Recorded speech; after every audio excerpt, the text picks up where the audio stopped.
नमस्कार दोस्तों, मैं विकास सर सक्षम एकेडमी के यूट्यूब चैनल पर आपका स्वागत करता हूं। दोस्तों, कल हमने आपसे नर्मदा अपवाह तंत्र के बारे में बात की थी, जो कि मध्य प्रदेश का एक अति विशिष्ट और अति महत्वपूर्ण अपवाह तंत्र है। हमने नर्मदा को देखा था कि नर्मदा मध्य प्रदेश के 15 जिलों से होकर बह रही थी। मध्य प्रदेश के आर्थिक अगर बात की जाए, मध्य प्रदेश की अर्थव्यवस्था में नर्मदा का अतुलनीय योगदान है। उसी सीरीज में हम अब उस सीरीज को आगे बढ़ाते हुए मध्य प्रदेश के तीसरे अपवाह तंत्र के बारे में एक वीडियो लेकर आए हैं, जिसका नाम है ताप्ती नदी तंत्र। ठीक है ना दोस्तों, तो आइए अब हम बात करते हैं ताप्ती नदी तंत्र। तो देखिए, सबसे पहले अगर ताप्ती को देखा जाए तो याद रखिएगा, इसे सूर्य की पुत्री कहा जाता है। क्या कहा जाता है दोस्तों? इसे सूर्य की पुत्री कहा जाता है। क्यों कहा जाता है? इसके बारे में एक कहानी बहुत ज्यादा प्रचलित है और वो कहानी कुछ इस प्रकार से है कि चूंकि सूर्य अपना तेज उत्पन्न करता है और सूर्य अपना तेज उत्पन्न करता है, तो सूर्य का ताप जो इस नदी पर पड़ता है, इसी ताप के कारण इस नदी को क्या कहा जाता है? ताप्ती। क्या कहा जाता है? ताप्ती कहा जाता है। ठीक है ना। अगर बात की जाए ताप्ती कहाँ से निकलती है, तो देखिए दोस्तों, ताप्ती बैतूल जिले की मुल्ताई पहाड़ियों से निकलती है। कहाँ से निकलती है? बैतूल जिले की मुल्ताई पहाड़ियों से हमारी ताप्ती निकलती है। और ये कहाँ जा करके, तो आपको याद रखना होगा, बैतूल जिले के मुल्ताई पहाड़ी से तो ताप्ती निकलती है और ये क्या करती है? ये अरब सागर में जा करके खंबात की खाड़ी में गिर जाती है। याद रखिएगा, कहाँ? अरब सागर में जाकर के खंबात की खाड़ी में ये जो नदी है आपकी, जिसका नाम ताप्ती है, वो क्या करती है? गिर जाती है। तो देखिए, इसका एक नाम क्या है? सूर्य की पुत्री है ना। और ये कहाँ से निकलती है? तो बैतूल जिले की मुल्ताई पहाड़ियों से निकलती है और अरब सागर में जाकर के खंबात की खाड़ी में गिर जाती है। ठीक है ना दोस्तों। तो आइए अब हम मानचित्र बना करके अगर ताप्ती को देखना चाहें, तो मध्य प्रदेश के मानचित्र की अगर आप बात करें, तो ये जो आपका संपूर्ण मध्य प्रदेश है, अगर हम यहाँ पर देखें तो ये आपका बैतूल है। इसी बैतूल जिले की मुल्ताई पहाड़ियों से ताप्ती बहती है और ताप्ती क्या करती है? ताप्ती महाराष्ट्र और गुजरात की प्राकृतिक सीमा बनाती है। आपको याद रखना होगा कि ऐसा पूछा जा सकता है कि मध्य प्रदेश से निकलने वाली ऐसी कौन सी नदी है जो क्या करती है? गुजरात और महाराष्ट्र के मध्य प्राकृतिक सीमा बनाती है। तो उस नदी का नाम क्या है? उस नदी का नाम ताप्ती है। और वो नदी आकर के कहाँ गिर जाती है? तो खंबात की खाड़ी में आकर के गिर जाती है। तो ये आपको याद रखना होगा कि ताप्ती निकलती कहाँ से है? मध्य प्रदेश से, फिर महाराष्ट्र से, फिर गुजरात से होकर के खंबात की खाड़ी में गिर जाती है। देखिए दोस्तों, आपको याद रखना होगा, ताप्ती के किनारे बसे हुए 3 प्रमुख शहर कौन कौन से हैं? तो एक है आपका मुल्ताई, दूसरा कौन सा है? आपका बुरहानपुर, और तीसरा जो है वो कौन सा है? आपका सूरत। तो आपको याद रखना होगा कि ताप्ती नदी के किनारे कौन कौन से शहर स्थित है। तो 3 प्रमुख शहर स्थित है ताप्ती नदी के किनारे, और वो कौन कौन से हैं? एक है मुल्ताई, दूसरा कौन सा है? बुरहानपुर, और तीसरा कौन सा है? सूरत। फिर इधर आपको याद रखना है, ताप्ती नदी के तट पर बुरहानपुर में आषाढ़ माह की शुक्ल सप्तमी को, याद रखिए, आषाढ़ माह की शुक्ल सप्तमी को एक बहुत बड़े मेले का आयोजन किया जाता है। किस नदी के तट पर? इसी नदी के तट पर, जिसका नाम क्या है? ताप्ती। ठीक है ना। ये मेला क्यों आयोजित किया जाता है? तो दोस्तों, कहानी कुछ इस प्रकार से है। ऐसी मान्यता है बुरहानपुर मुल्ताई के एरिया में, मतलब ऐसी मान्यता है वहां के लोगों की, कि जो ताप्ती का जन्म हुआ है पृथ्वी पर, वो कब हुआ है? आषाढ़ माह की शुक्ल सप्तमी को। तो बुरहानपुर के लोग, बुरहानपुर के जो लोग हैं, वो ताप्ती का जन्मदिन मनाते हैं और ताप्ती का जन्मदिन आषाढ़ माह की शुक्ल सप्तमी को पड़ता है। तो उसी दिन क्या लगता है? उसी दिन यहाँ पर एक विश्व प्रसिद्ध मेला आयोजित किया जाता है ताप्ती नदी के तट पर। देखिए दोस्तों, अगर बात की जाए तो इस नदी का उल्लेख महाभारत में है, महाभारत में भी है। और ऐसी एक कथा बताई गई है कि ताप्ती का विवाह चंद्रवंशी राजा संवरण के साथ हुआ था। किनके साथ हुआ था? चंद्रवंशी राजा संवरण और ताप्ती का विवाह हुआ था। और इन दोनों के विवाह के पश्चात जो इनका पुत्र था, इनका पुत्र ही क्या कहलाया? कुरु। क्या कहलाया? कुरु। तो यानी आपको याद रखना होगा कि कुरु राजवंश की उत्पत्ति कहाँ से हुई है, तो ताप्ती से ही हुई है। ठीक है ना दोस्तों। तो यहाँ पर आप याद रखिए कि महाभारत में इस बात का उल्लेख है कि एक चंद्रवंशी राजा था जिनका नाम क्या था, संवरण, और संवरण का विवाह किसके साथ हुआ था, ताप्ती के साथ, और इन ताप्ती के साथ विवाह के बाद इनका एक पुत्र था जिसका नाम क्या था, कुरु। तो कुरु राजवंश की उत्पत्ति किससे बताई गई है, ताप्ती से ही बताई गई है। तो देखिए ताप्ती अगर आप बात करेंगे तो बिल्कुल पश्चिम की तरफ बहते हुए महाराष्ट्र और गुजरात की प्राकृतिक सीमा बनाते हुए खंबात की खाड़ी में गिर जाती है। फिर याद रखिए गुजरात में इस नदी पर दो परियोजनाएं हैं। कौन कौन सी परियोजनाएं हैं, एक परियोजना का नाम है उकाई और दूसरी परियोजना का नाम क्या है, काकरापारा। तो आपसे प्रश्न पूछेगा कि ये बताइए ताप्ती नदी पर कौन कौन सी नदी घाटी परियोजनाएं हैं। तो दो परियोजनाएं हैं, एक है उकाई परियोजना दोस्तों, और ये कहाँ है, गुजरात में, और दूसरी परियोजना क्या है, काकरापारा दोस्तों, ये भी कहाँ है, आपके गुजरात में। बात समझ में आ रही है। तो दो परियोजनाएं हैं यहाँ पे, कौन कौन सी है, एक है आपकी उकाई परियोजना और दूसरी परियोजना कौन सी है दोस्तों, तो काकरापारिया परियोजना है। ठीक है ना।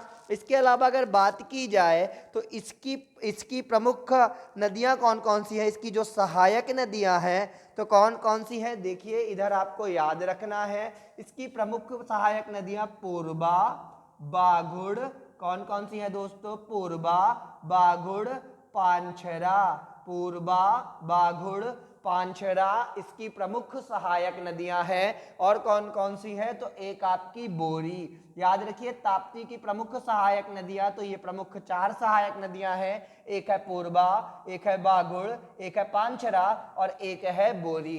तो देखिए दोस्तों हमने देखा ताप्ती नदी के बारे में, अब हम इसकी एक सहायक नदी के बारे में देख लेते हैं। तो देखिए याद रखिएगा इसी मुल्ताई से इसकी एक सहायक नदी निकलती है जिसका नाम क्या है, पूर्वा। क्या नाम है, पूर्वा। पूर्वा बैतूल जिले के भैंसदेही से निकलती है। कहां से निकलती है, थोड़ा सा इसे मिटा देते हैं, है ना, क्योंकि मिटाने के बाद ज्यादा स्पष्ट तरीके से मैं लिख पाऊंगा ताकि चीजें आपको अच्छे तरीके से समझ में आ जाए। ये सारे फैक्ट्स मैं बीच में इसलिए हट जाता हूं ताकि आप अगर चाहे तो बीच में इसका सारा स्क्रीनशॉट लेकर के इसे अपने नोट्स में लिख सकते हैं। देखिए दोस्तों अगर बात की जाए तो नोट्स बड़े इंपॉर्टेंट होते हैं। याद रखिएगा अगर रिवीजन के लिए जब जाना पड़ता है तो इंसान इतनी मोटी बुक को रिवाइज नहीं कर सकता, उस समय सबसे ज्यादा जरूरी होता है कि उसके पास हैंड रिटन नोट्स हो। क्योंकि देखिए आप कुछ मटेरियल इस किताब से पढ़ते हैं, कुछ मटेरियल उस किताब से पढ़ते हैं, बहुत सारी किताबों से आप अलग अलग मटेरियल पढ़ते हैं। फिर दिक्कत ये होती है कि जब एग्जाम में जाना होता है तो एग्जाम के 2 से 3 दिन पहले आदमी उन सारी पुस्तकों को नहीं पढ़ सकता।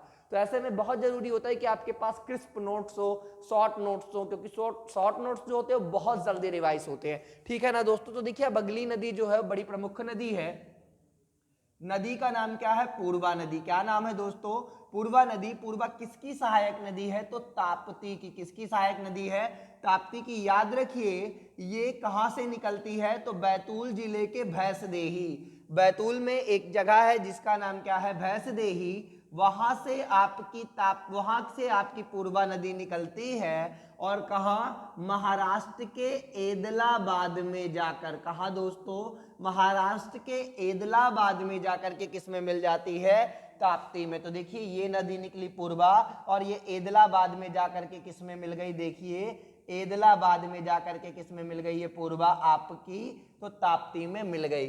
ठीक है ना दोस्तों। तो इस तरीके से हमने ताप्ती नदी व तंत्र के बारे में बात की, ताप्ती कहाँ से निकलती है और कहाँ जाकर के मिलती है। ठीक है ना। तो ये रहा आपका मध्य प्रदेश में तीसरा अपवाह तंत्र। आइए अब हम आपसे बात करेंगे मध्य प्रदेश के चौथे अपवाह तंत्र के बारे में, जिसका नाम क्या है दोस्तों, जिसका नाम क्या है, जिसका नाम है आपका गोदावरी नदी तंत्र। याद रखिएगा ये वही गोदावरी है जिसे दक्षिण की गंगा कहा जाता है, इसे भारत की वयोवृद्ध नदी भी कहा जाता है ना।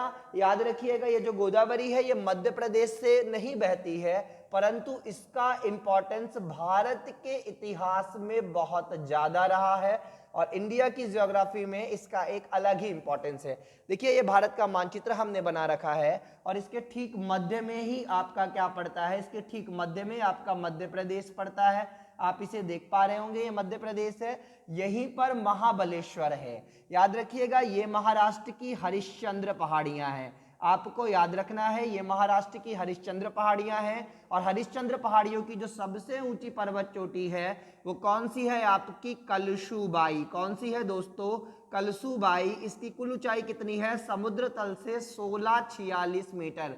कितनी है? समुद्र तल से 1646 मीटर। और याद रखना है ये ना केवल महाराष्ट्र की, ये ना केवल हरिश्चंद्र पहाड़ियों की, बल्कि महाराष्ट्र की सबसे ऊंची पर्वत चोटी है जो हरिश्चंद्र पहाड़ियों में है। और हमें तो आपसे बात करनी है गोदावरी नदी तंत्र के बारे में।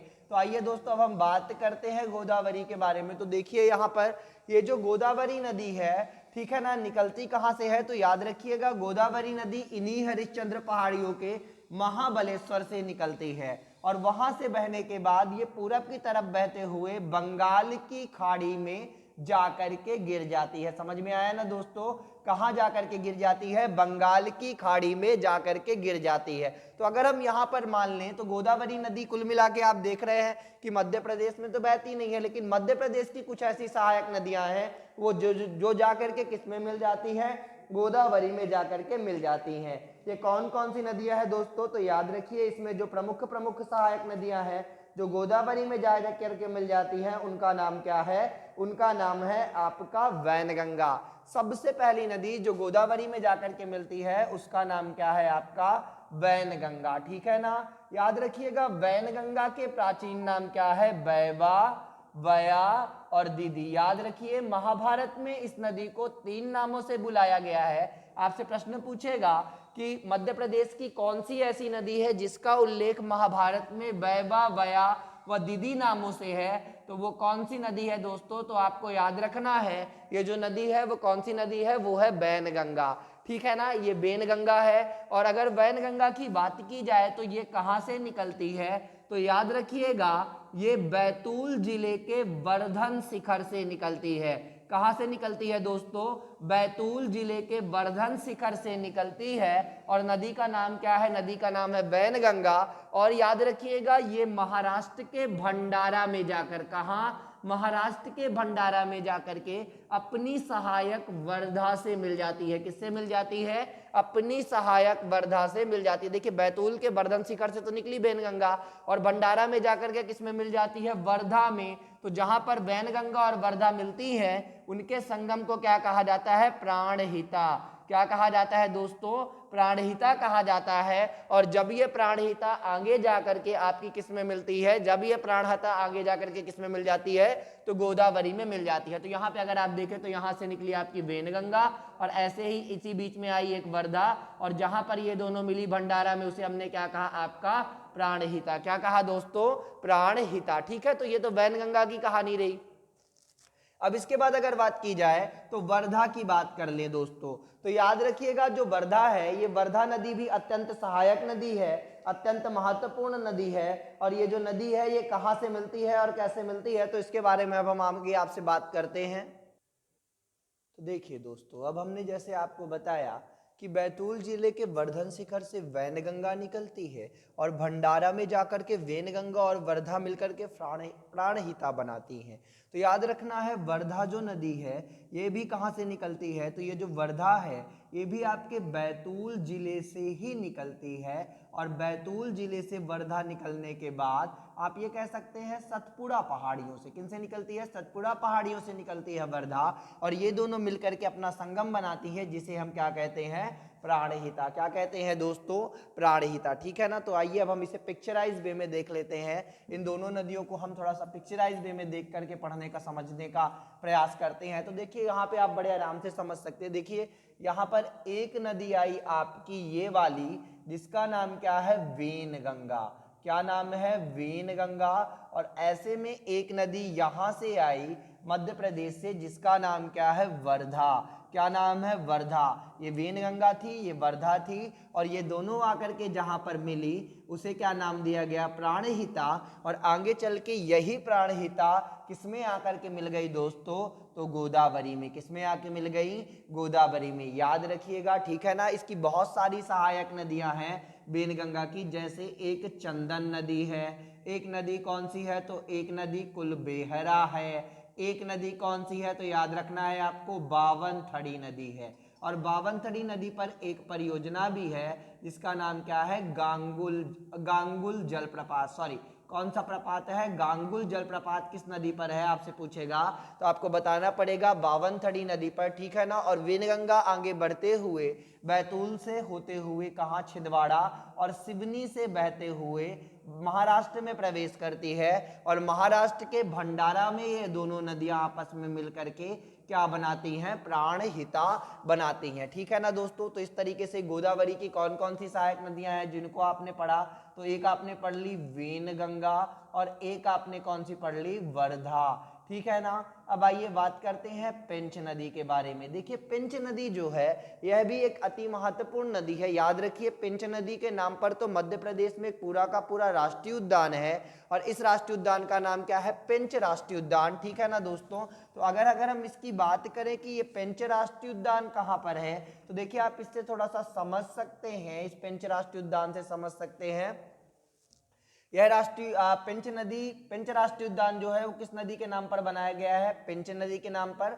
और पेंच राष्ट्रीय उद्यान से कौन सी नदी बहती है, तो आपको याद रखना है पेंच नदी बहती है। कौन सी नदी बहती है दोस्तों, पेंच नदी पेंच राष्ट्रीय उद्यान से होकर के ही बहती है। फिर देखिए पेंच नदी अगर आप देखें तो पेंच नदी सतपुड़ा पहाड़ियों से निकल करके नागपुर में जाकर के कन्हान नदी में मिलती है। किसमें मिलती है, याद रखिएगा पेंच नदी सतपुड़ा पहाड़ियों से निकल करके नागपुर में जाकर के कन्हान नदी में मिलती है। और पेंच किसकी सहायक नदी है, गोदावरी की। तो आपने देखा मध्य प्रदेश की अगर नदियों की बात की जाए तो गोदावरी एक अति महत्वपूर्ण नदी है और मध्य प्रदेश की वेनगंगा, मध्य प्रदेश की वर्धा और मध्य प्रदेश की ये जो पेंच नदियां हैं ये सारी नदियां किसमें जाकर के प्रत्यक्ष या अप्रत्यक्ष तरीके से आपकी किसमें मिल जाती हैं, तो बिल्कुल आपके जाकर के किसमें मिल जाती है, गोदावरी में मिल जाती है। इस प्रकार से मध्य प्रदेश में गोदावरी का भी अपवाह तंत्र विराजमान है। तो आइए दोस्तों अब हम आपसे अगली नदी की बात करते हैं जिस नदी का नाम क्या है, माही नदी।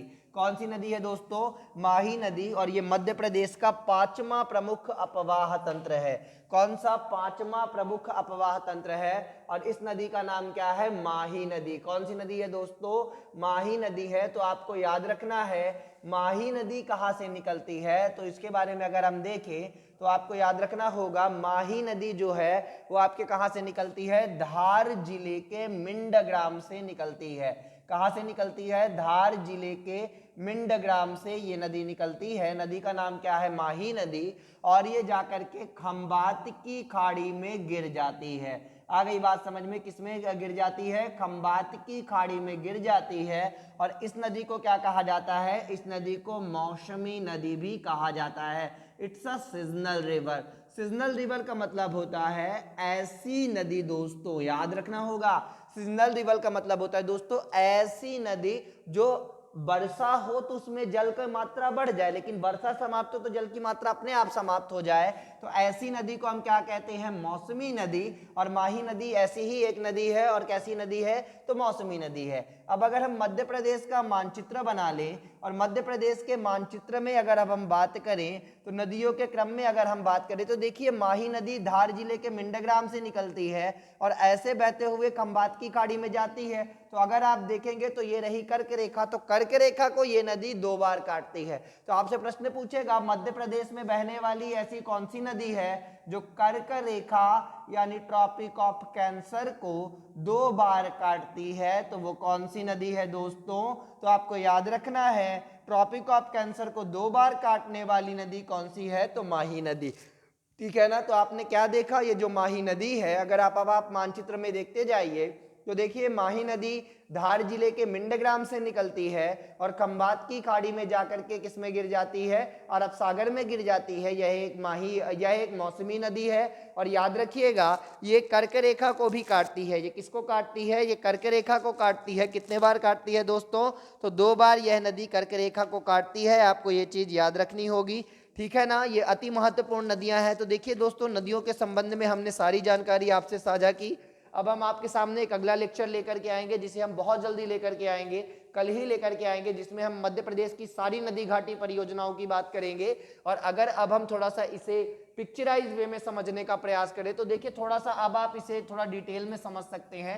लास्ट में एकदम एक मानचित्र के माध्यम से अगर आप इसे समझना चाहें तो कुछ इस तरीके से मध्य प्रदेश की सारी नदियों को पढ़ा जा सकता है और समझा जा सकता है। तो बड़े आराम से देखिएगा, एकदम लास्ट में आप देखिएगा ये बड़ा महत्वपूर्ण हो जाता है कि नदियों को पढ़ने के बाद एक बार रिवाइज कर लिया जाए, है ना, और रिवीजन के साथ थोड़ा सा दिमाग में पिक्चराइज वे में सारी की सारी नदियां हो जाए। तो देखिए ये पहली नदी है, ये कौन सी नदी है, ये चंबल है। और चंबल आपके किस में जाके मिल गई, इटावा में जाकर के किस में मिल गई, तो आपकी यमुना में मिल गई। ठीक है, तो ये तो पहली नदी हो गई आपकी चंबल नदी। ठीक है ना। फिर चंबल में अब उसकी कौन कौन सी सहायक नदियां आकर के मिल जाती हैं, तो अब आप इधर देखते जाइए। तो एक नदी यहीं से आकर के चंबल में मिलती है जिसका नाम क्या है, छिप्रा।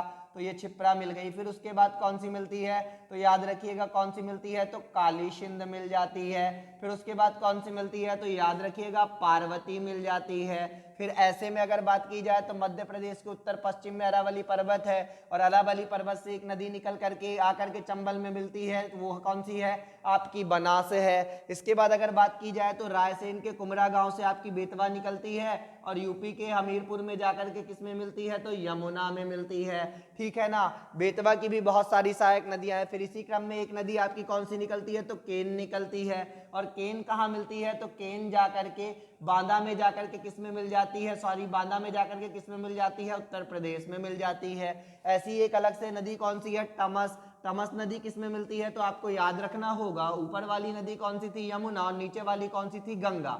तो याद रखिएगा ये गंगा है और ये नदी कौन सी है, आपकी यमुना है। और गंगा और यमुना का संगम कहाँ है, तो ये प्रयागराज में है दोस्तों। और अब ये दोनों नदियां आकर के कहा, ये जो तमस नदी है जिसे टोंस के नाम से जाना जाता है, ये तमस नदी कहाँ मिल जाएगी, आपके प्रयागराज के सिरसा में जाकर के। फिर अगली नदी कौन सी निकलती है, तो यहां से निकलती है सोन। और सोन नदी जाकर के किस में मिलती है, तो पटना में जाकर के सोन किस में मिल जाती है, तो गंगा में मिल जाती है। तो ये जो सारी सहायक नदियां हैं ये सब गंगा यमुना अपवाह तंत्र के अंतर्गत आती हैं, जिसमें अभी मैं इनके नाम लिख देता हूं। ये कौन सी है, ये आपकी बेतवा है, ये आपको याद रखना है। फिर आप अगर बात करें तो ये कौन सी है, ये केन है। फिर इसके बाद देखिए यहाँ से नर्मदा निकलती है, ये नर्मदा है और नर्मदा इधर से बहते हुए चली जाती है। तो आप इसको देख सकते हैं, ये मध्य प्रदेश में बहने वाली नर्मदा है। उसके बाद यहाँ से जो नदी निकलती है ये कौन सी नदी है, तो ये मध्य प्रदेश में बहने वाली ताप्ती है। उसके बाद आप यहाँ से देखिए तो धार के मिंडग्राम से एक नदी निकली और इसी नदी का नाम क्या है, माही, जिसकी अभी हम बात ही कर रहे थे। इसके बाद अगर आप बात करेंगे तो देखिए यही वर्धन शिखर से नदी निकलेगी, वेनगंगा, और ये दक्षिण की तरफ जाएगी। ऐसे में एक नदी और आएगी जिसका नाम क्या है, वर्धा, और ये दोनों यहाँ पर मिलेंगी जिसका संगम क्या कहलाएगा, प्राणहिता। तो ये वाली नदी कौन सी थी, आपकी वेनगंगा, और ये वाली नदी कौन सी थी, आपकी वर्धा। आ गई बात समझ में। एक नदी और मैकाल पहाड़ी से निकलती है जिसका नाम क्या है, जोहिला, और जोहिला जाकर के किस में मिलती है, तो फिर आपको पता है वो सोन में मिलती है। और याद रखिएगा इसी मैकाल पहाड़ी से एक नदी दोस्तों और निकलती है जिसका नाम क्या है, हस्तो, और हस्तो नदी किस में जाकर के मिल जाती है, महानदी में। किस में मिल जाती है, महानदी में। तो देखिए अगर अब मानचित्र में देख करके समझा जाए तो सारी की सारी नदियों का जो ओरिजिन है, जो ओरिजिनेशन है, जो नदियां उत्पन्न हो रही हैं, जो नदियों की उत्पत्ति हो रही है, वो कहीं ना कहीं मध्य प्रदेश से ही हो रही है। आप देखिए एक तरफ से देख लीजिए, माही मध्य प्रदेश से, चंबल मध्य प्रदेश से, छिप्रा, काली सिंध, पार्वती के बेतवा, केन, तमस, सोन, जोहिला, हस्तो, नर्मदा, वेनगंगा, वर्धा, ताप्ती, ये सारी नदियां मध्य प्रदेश से। इसीलिए ना मध्य प्रदेश को नदियों का मायका कहा जाता है। तो देखिए दोस्तों, अब मैं आपसे कहना चाहूंगा कि आप इसका एक स्क्रीनशॉट लेकर के रख लें और इसे पिक्चराइज वे में देखिए। एक बात याद रखिए, अगर हम किसी चीज को पिक्चराइज वे में याद करते हैं तो वो हमें लंबे समय तक याद रहता है,